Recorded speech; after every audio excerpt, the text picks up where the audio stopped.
சிசுபாலன் பிறக்கும் பொழுதே 4 கைகளையும் 3 கண்களையும் உடையனாயிருந்தான். அப்பொழுது அனைவரும் இது என்னவென்று வியக்கும்போது ஆகாயவாணியார், யார் இவனை தொடுகையில் இவனது கைகளிரண்டும் 3ஆம் விழியும் மறையுமோ அவனால் இவனுக்கு மரணம் என்று கூறிற்று. அவ்வாறே பலரும் தொடுகையில் மறைபடாத கைகளும் கண்ணும் கண்ணபிரான் தொட்டதும் மறைந்தன. அதனால் இவனைக் கொல்பவன் கண்ணனே என்றறிந்த சிசுபாலனின் தாய், யாது செய்யினும் என் மகனைக் கொல்லலாகாது என்று கண்ணனை வேண்ட, அந்த அத்தையின் நன்மொழிக்கு இணங்கிய கண்ணன், இவன் எனக்கு 100 பிழை செய்யுமளவும் இவன் பிழையை நான் பொறுப்பேன் என்று கூறியருளினன்.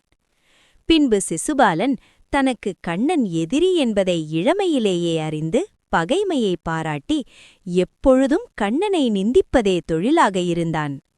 இவனுக்கு மணம் செய்து கொடுப்பதென்று நிச்சயித்து வைத்திருந்த ருக்மிணியை கண்ணன் வலிய கவர்ந்து மணம் செய்து கொண்டது முதல் இவன் கண்ணனிடத்து மிக்க பகைமை வைரம் கொண்டனன். பின்பு இந்திரபிரஸ்தத்தில் நாரதர் சொன்னார்போல ராஜசூய யாகம் இனிதே நடந்தது. வந்தவர்களுக்கு மரியாதை செய்யும் நிகழ்ச்சி ஆரம்பித்தது. யாருக்கு முதல் மரியாதை செய்வது என்ற கேள்வி எழுந்தது. பீஷ்மர் மற்றும் சான்றோர்கள் கூடி ஆலோசித்து கண்ணனுக்கு முதல் மரியாதை என்று தீர்மானிக்க, அதன்படி சகாதேவன் கண்ணனுக்கு பாத பூஜை செய்தான்.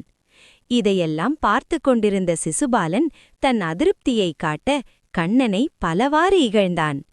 ஆத்திரத்தில் பீஷ்மர் மற்றும் தருமரின் மனதை புண்படுத்தினான். ஆடு மாடுகளை மேய்க்கும் யாதவர் குலத்தைச் சேர்ந்தவன் என்றும் இடையன் என்றும் கண்ணனை ஏசினான். கங்கை மைந்தன் பீஷ்மரை வேசி மகன் என்று ஏசினான். கங்கையில் பலரும் நீராடுவதால் கங்கையே பொதுமகள் என்று ஏசினான். சிசுபாலனின் அவமானங்களை பொறுத்துக் கொண்டிருந்த கண்ணன் ஒரு கட்டத்தில் அவனின் மரணம் நெருங்கி வருவதை உணர்ந்து அவன் மீது சக்கராயுதத்தை செலுத்தினார். அது சிசுபாலனின் தலையை உடலிலிருந்து அறுத்தெறிந்தது.